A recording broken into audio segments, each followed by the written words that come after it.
Hey YouTubers, we're currently working on my mantelpiece. Going to do some staining. I'll talk about some tips and tricks on how to get the best out of your piece of wood. This is the charmer. This is the side that's going to get sanded down, leveled out, and stained, and bring these natural colors forward. So we'll do that next. All right, so now we're going to sand it down. Obviously, different strengths of sandpaper. I want to start off with a 60, that being the most coarse, but I don't know what sandpaper this is on my machine.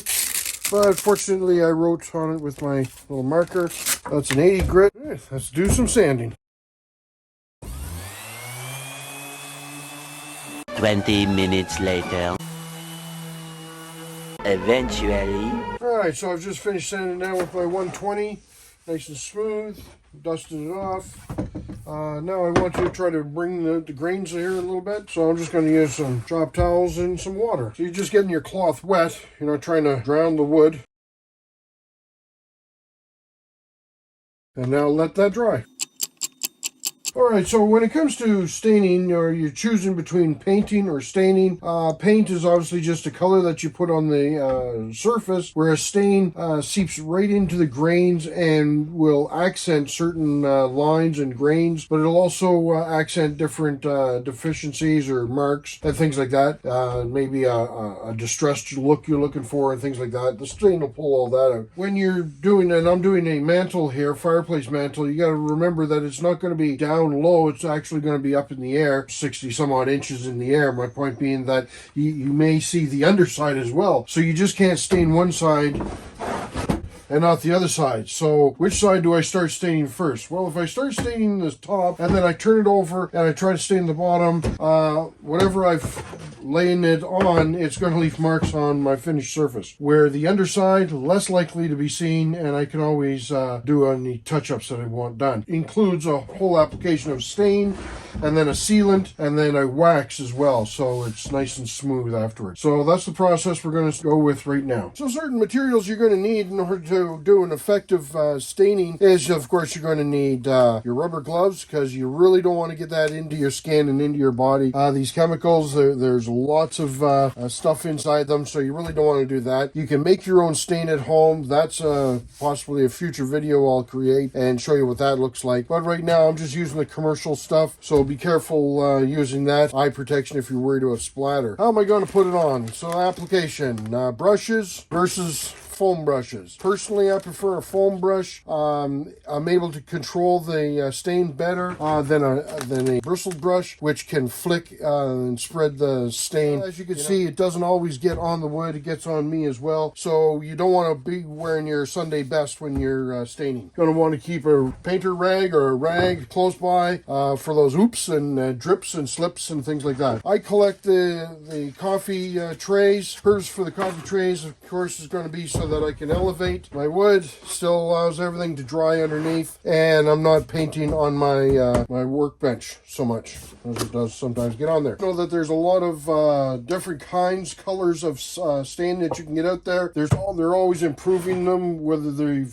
silicone in them or whether it's just a straight natural stain with other colors to draw them out. You don't have to stick to the basic models that they have when you walk through the store. I have had some leftovers and I mixed the two of them together and came up with my own unique stain color. Paint, you need a paint stick and you need to stir it around. Stain, not so much, but you still need to move it around. Otherwise, the chemicals end up separating and it just turns into a big mess. So that's my color that I'm going to be working with. When it comes to stain and you apply a stain, the length of time you leave it on the wood is the depth that it's going to go into the grain, and the color darkness is going to stay. If you just put it on and then you quick are wiping it off as soon as you put it on, that's going to lift the stain. It didn't get soaked in as well, and it's going to come out lighter. So if you are staining and you leave a line and then you go for a cup of coffee and you come back and then you'll go, oh my goodness, I was supposed to get rid of that, and you try to wipe it out, that line is already ingrained into the wood. So you have to have a plan. I've got all my supplies. I'm going to be rolling here smoothly. I've got no planned interruptions, so I should be able to get through one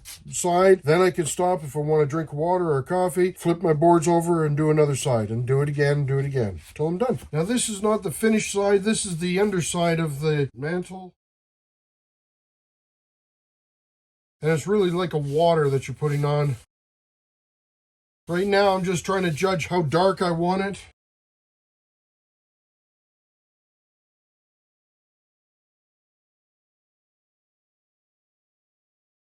Want it darker, I can let this sit and then apply another stain on top of it, which will make it darker, make it lighter by sanding it afterwards to try to pull out some of the color. The trick with some of this stuff is if you use glue and you put some glue down to glue something together, stain doesn't stick to glue. So when you are putting two pieces together and you're staining two pieces, you want to make sure there's no glue or residue because the stain will not stick to the glue. And then you just end up with an ugly spot. Now I'm just going to turn it over and I'm going to work on the back side. I'm just going to quick show you an oopsie. Having a big brush on a smaller area. Obviously you can see the overlap. You want to be careful of that. This isn't paint, this is stain, and it's going to pull it up on you. So you want to make sure you got a clean rag, soften it up.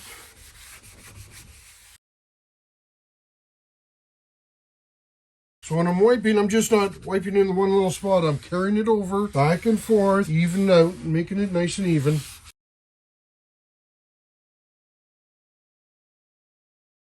The next morning. All right, it's been 24 hours, and this was how it was yesterday, but this morning I did a little sneak, and I snuck in here to take a look at it, and it wasn't dark enough for the War Department, so she said put another coat on it. So I came in here, and I put another coat on it, and I've let it dry. It's dry. So you can see the difference in adding another coat, how much darker it'll make it. So we want to make sure this whole thing is nice and clean. Of course, I was just putting my paws all over it here, but you want to make sure it's clean, out of a dust-free area. Because what we're going to do next is we're going to add some polyurethane. And what that's going to do is it's going to seal. It's going to create a seal between the wood, the stain, and the environment. So it's going to create this layer of protection. And when you put it on and it dries, then we're actually going to do a second coat. So we'll sand it lightly in between. You'll see me do some sanding. And then we're going to do some more polyurethane. This is a water-based polyurethane. Makes cleanup a lot easier. So when you spill it on yourself or get it anywhere, it cleans up really easy. All right, so when you get your polyurethane, again, it's not a paint, but it still has to be mixed up. It'll look like a milk type consistency, watery, easy to spread. But again, you don't want to be splattering it all over the place. I prefer to use a foamy brush. Now, as soon as this stuff hits, it just wants to soak right in, which is okay. It doesn't have to be painted white or anything else. It's a lot easier to have a thinner coat on and then let it dry and apply another thin coat than it is to just try to apply one thick coat. And now we can let that side dry. Now I need to sand it down. So I'm going to use my sander, Old Sam sandpaper 100 grit. I'm going to start out with, and just using a piece of wood, scrap wood, and we're going to turn that into a sanding block for ourselves. So we're going to go from 100 to 120. You can go all the way up to like 320. It all depends what you want to use. The advantage of scratching it up is when you put your second coat on, it'll give something for the urethane to stick to. All right, now we're going to put another coat of urethane on. We've sanded it down.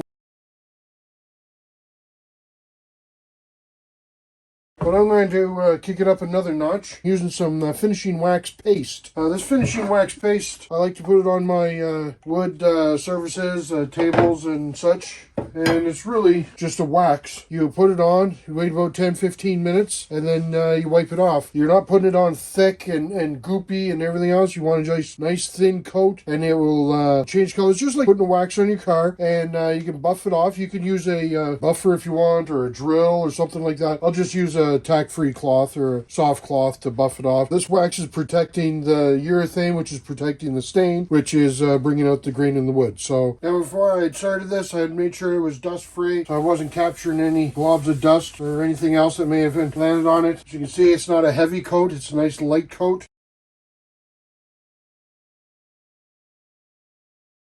Alright, so it's been about 10-15 minutes. Anyways, now I'm going to buff it off.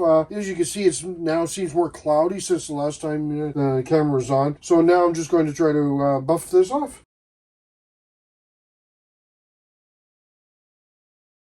Alright, well, I hope you guys enjoyed this video. A little on the information side and some tips and tricks on how to stain, and even a little bonus on waxing some wood. Look forward to seeing you in the next video. Give me a big thumbs up if you liked what you've seen. Cheers.